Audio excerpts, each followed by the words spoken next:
Hey guys, Cryptodad here again, and today I'm going to introduce a new video series that I'm working on about how to preserve your crypto legacy. So let's get going.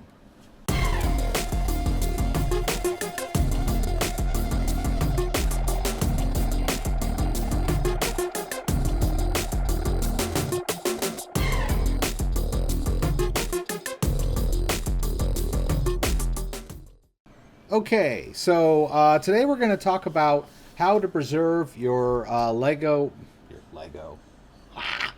your your cryptocurrency legacy. I'm joined by Crypto Daughter, and she's Hi. going to help me through.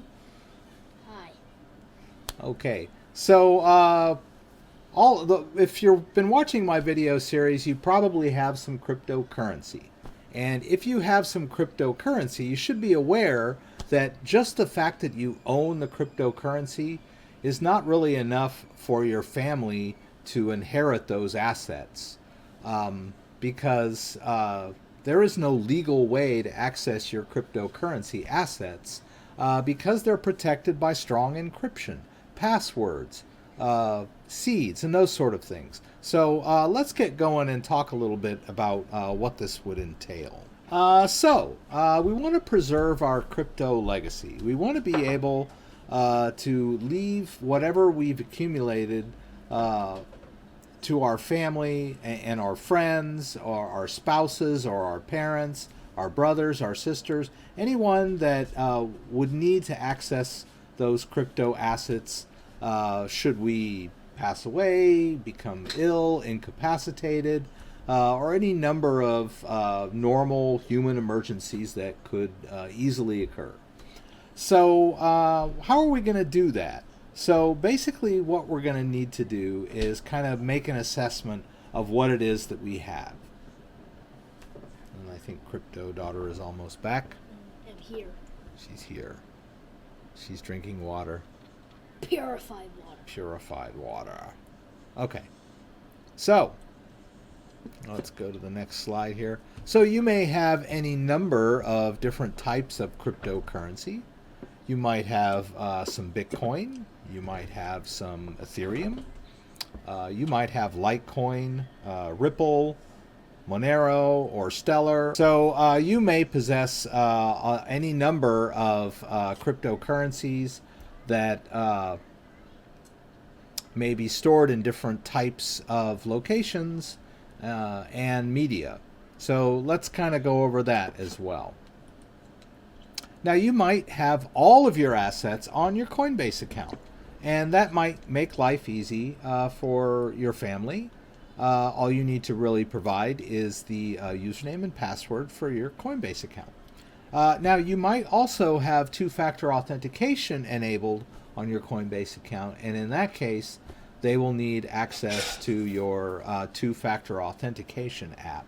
I choose to use Google Authenticator, and so what that basically means is they're not going to be able to get into the account unless they have your phone and are able to use your Google Authenticator. So that opens up a whole nother area that you're going to need to provide for your family.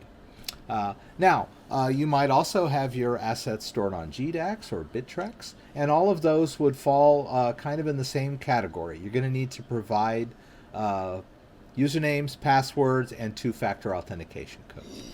Now, you might also have assets in any number of desktop wallets. I've got some of the more common ones here. You may have some assets in the Electrum Bitcoin wallet or the Armory Bitcoin wallet. You might also have some of your assets stored in the Exodus wallet. There are lots of different desktop wallets that you might have cryptocurrency stored in. So you're going to need to provide your family information on that as well. And then you might also have your assets stored on a Ledger device, like the Ledger Nano S or the Crypto Blue, or I'm sorry, the Ledger Blue, and you're going to need to provide them access to those. So what are the kinds of things that we're talking about? Well, we're going to need to leave detailed instructions on how to access our cryptocurrency assets. That says you instead of your.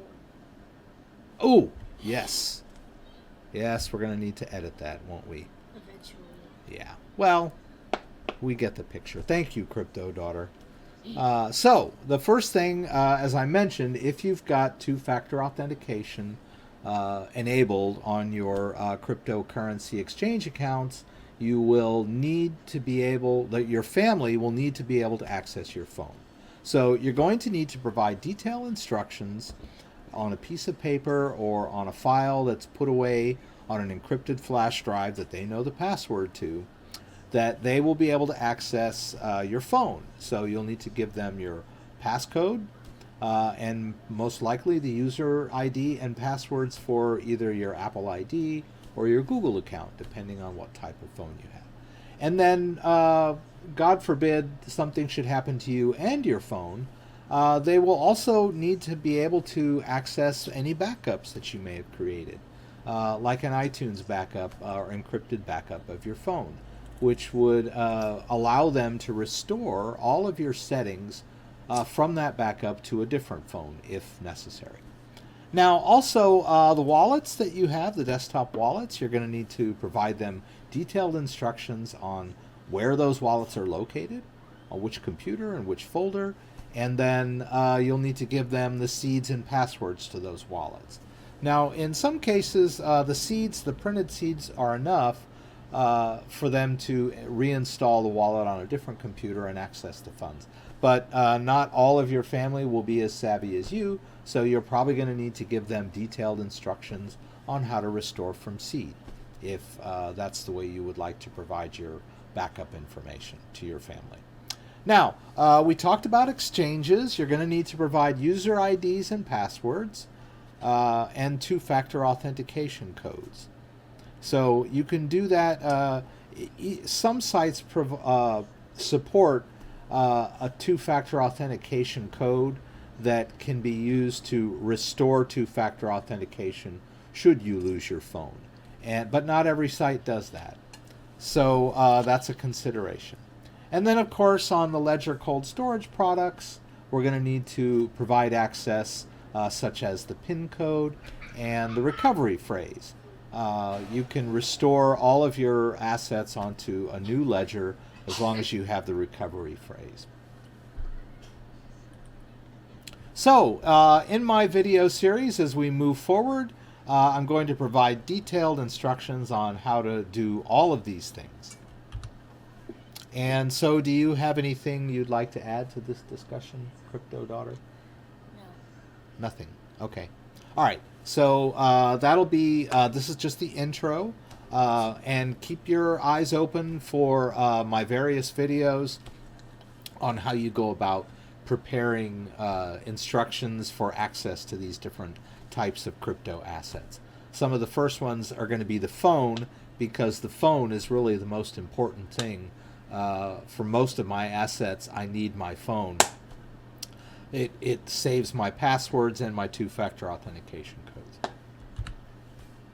Okay, so thanks for joining me. I hope you enjoyed this video. I hope you'll stick around and watch the rest of the video series if you're really serious about providing your family access to your cryptocurrency assets. They may be worth quite a bit someday down the road, and so it's good practice in case of anything that could happen to provide the instructions for access to those assets. So once again, if you like my videos, give me a thumbs up. If you'd like to subscribe to my channel, I would appreciate it. And there is a bell next to the subscribe button, which will allow you to be notified You need to press it. You need to press it right now. Part of the Crypto Squad. The Crypto Squad. Hey, that's a new meme. I like it. Okay, so click the bell and you'll be notified whenever I post a new video. Hashtag Crypto Squad. Hashtag Crypto Squad. Okay, thanks for joining me. Have a good night.